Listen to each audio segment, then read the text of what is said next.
I believe we have thought that moments like this, photographed year after year by his child's mind, would mean more to him in manhood than the sleep he was losing. He told me it would, in his own way, one night when he was about 3.5.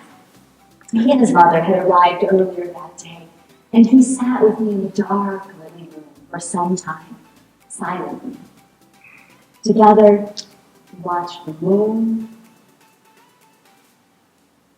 and the water and all the night sky.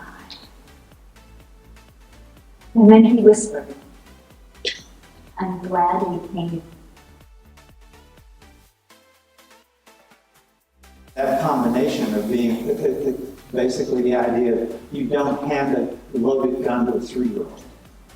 And that was sort of what he saw the situation of the nations of the world, especially in the state they were in, starting to build nuclear weapons. And how many nuclear weapons does America have today?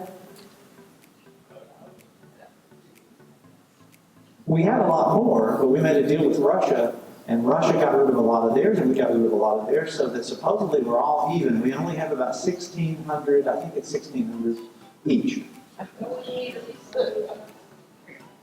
Yeah, I gotta have at least 1 or 2, just in case, you know, there's a blackout and we need extra light.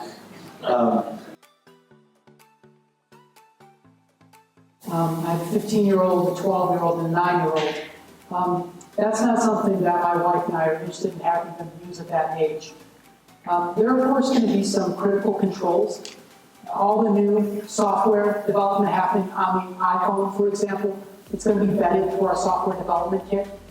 We're also going to be very careful to make sure people are aware of what they're using their device for. Listen, I'm an optimist. I want people. Introduce myself. My name is Mary Harris Jones, or as my boys like to call me, Letter Jones.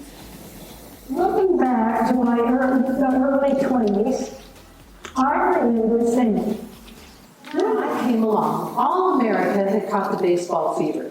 However, men like the baseball promoter A.G. Spalding believe. Well, I knew if the press found out about that, they would question my ability to get the job done, or worse, they might question the president-elect's wisdom in appointing a woman in the first place. We don't want Eleanor either. Mr. Farley was so afraid that anything I said would get Franklin into trouble. Well, I don't suppose I would have written an autobiography if I hadn't been sitting on my thumbs. This is my story. And I don't suppose I would have gotten this upcoming speaking tour if it hadn't been for the book. Oh, no, the book only covers my childhood and marriage up to 1921. Well, yes, Elizabeth, you understand. I want to speak about the issues of today, not the past. But I suppose you're right. Once I'm up speaking, I won't be able to help myself.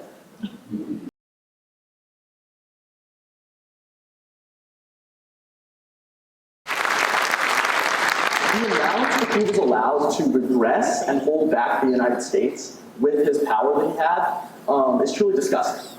Any sort of progressive movement towards social change for women, minorities, the LGBTQ+ community, he was able to basically destroy with the power that he had.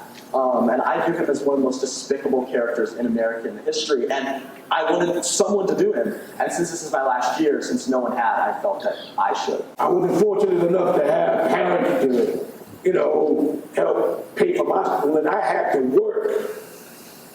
Just the 3 of us living in this one big room was all we could afford, but we were happy. There's one thing my mother had, which no amount of schooling would matter, and that was she always believed the elected system had worked. I was not surprised that we lost in 1948. Dewey had felt that not campaigning was a good idea.